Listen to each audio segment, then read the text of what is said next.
Hey guys, meron na akong bayabas. Tinanim ko to, dati nasa loob to ng bahay namin sa kabila. Pero ngayon, dito namin nilagay.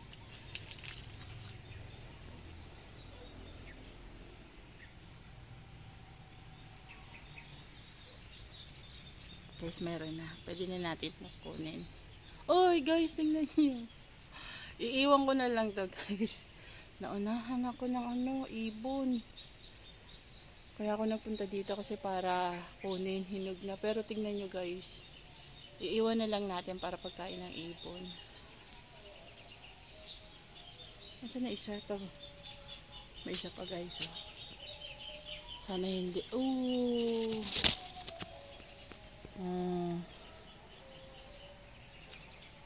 Ito talaga guys, oh, mas malaki to. Oh. Tingnan nyo. Kinain siya ng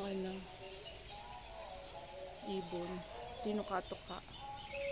Siguro masarap. Nagtanim ako ng bagong papaya guys. Dahil mga tinanim ko doon na sili. Kamusta kaya? Medyo madumi na naman. Ilang araw kasi namin hindi na nalilinis ulit eh. Nagtanim ako dyan ng luya. Tapos di sa kabila sili. Ano kaya nangyari? Guys, uwi na ako. Pero tikman ko muna. Pinunasan ko naman sa damit ko. Ang tamis. Hot guys.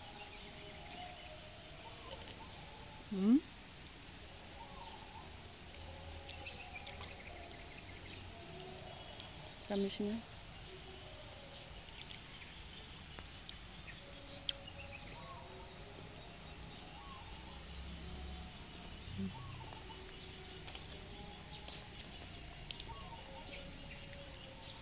Wala na, gusto na. Hop.